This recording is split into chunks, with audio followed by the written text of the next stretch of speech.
Good morning, praise అలాడ్, శుభోదయం, అనుదిన ఆహారం అనే ఈ ఆధ్యాత్మికమైన కార్యక్రమానికి సుస్వాగతం. మనుషుడు రొట్టె వలన కాదు, దేవుని నోట నుండి వచ్చు ప్రతి మాట వలన జీవించును. ఈరోజు దేవుని యొక్క వాక్య ఆత్మీయ ఆహారము కీర్తనల గ్రంథము 36వ అధ్యాయము 7వ వచనంలోని 2వ భాగము. నరులు నీ రెక్కల నీడను ఆశ్రయించుచున్నారు. మనిషి ఎండ తీవ్రత ఎక్కువైతే తన ప్రయాణమును మాని ఏదో ఒక నీడను ఆశ్రయించును. అదే వర్షాకాలం వస్తే ఆ భయంకరమైన వానకు తడిచి అనారోగ్యం పాలు కాకుండా ఉండటానికి వెంటనే తగిన ఏర్పాటు అంటే తాను ఏదైనా ఒక చక్కటి ఆశ్రయాన్ని ఏర్పరచుకుంటుంటారు. అదేవిధంగా చలికాలం ఆ చలి యొక్క తీవ్రతను తట్టుకొనుటకు ఎన్ని జాగ్రత్తలు తీసుకుంటారో కూడా మనం ఎరుగుదుము.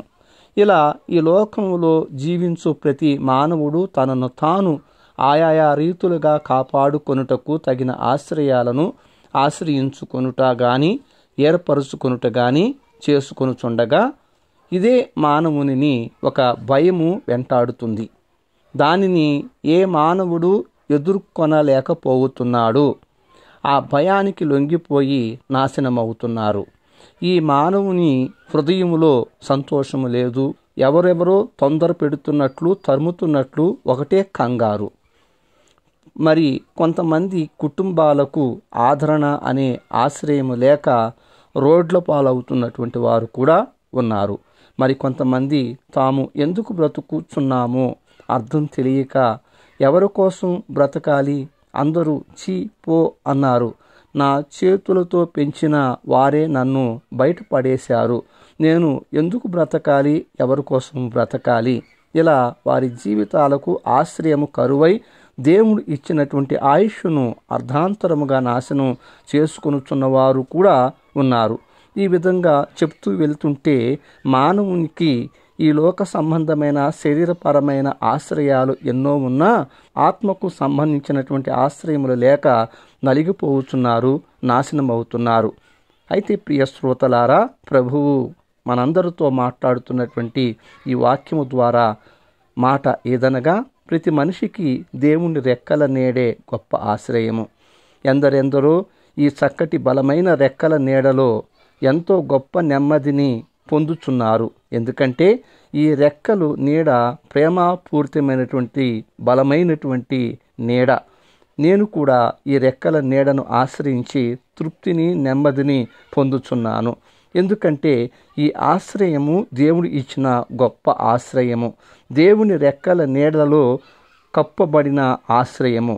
అందుకే నరులందరూ ఈ ఆశ్రయమును ఆశ్రయిస్తూ కప్పబడిన ఆశ్రయము కాబట్టి తృప్తిని, నెమ్మదిని, సంతోషమును, సమాధానపు జీవితాలతో తేజరిల్లుతున్నారు.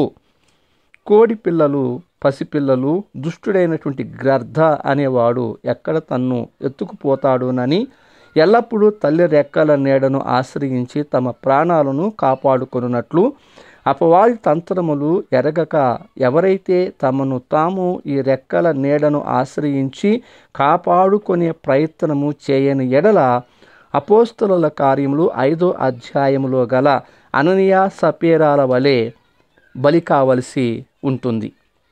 అవును, అననీయ సపీరాలతో దైవజనుడైన పేతురు అన్నారు, మీరు అపవాదికి చోటు ఎందుకు ఇచ్చారు? దేవుని రెక్కల కింద ఉండకపోతే అపవాది జొరబడటం ఖాయం.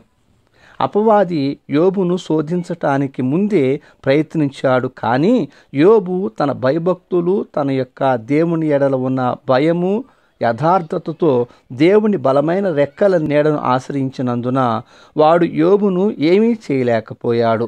అననీయ సపీరా ఎలాగూ కలిగి ఉన్నందున వారు చనిపోయారు. రేపటి దినములో దేవుని రెక్కల నీడ ఆశ్రయించుట అంటే ఏమిటి, ఎందుకు ఆశ్రయించారు, ఎవరు ఆశ్రయించారు అనే కొన్ని ప్రాముఖ్యమైన విషయాలు ఆత్మీయ ఆహారంలో పొందుకుందాం. ప్రార్థన.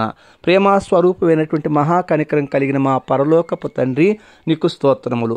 మమ్మల్ని ఎంతో ప్రేమించి మాకు అనుగ్రహించిన ఈ దినాన్ని బట్టి కృతజ్ఞతాస్తుతులు. అయ్యా, ఈ దినమంతా మీ అధికారానికి అప్పగిస్తూ ఉంటున్నాం.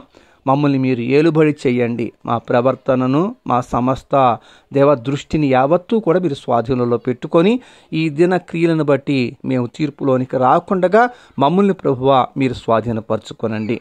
దేవా, వాక్యం విని ప్రార్థనలో ఏకీభవిస్తున్న ప్రతి బిడ్డను దీవించి ఆశీర్వదించి వారి యొక్క వ్యక్తిగత కుటుంబ అవసరాలను తీర్చి వారి యొక్క అనుదిన ప్రయాసములో తోడై ఉండి నడిపించమని ఈ ప్రార్థన యేసుక్రీస్తు నామములో పొందుకొని ఉన్నాం పరమ తండ్రి.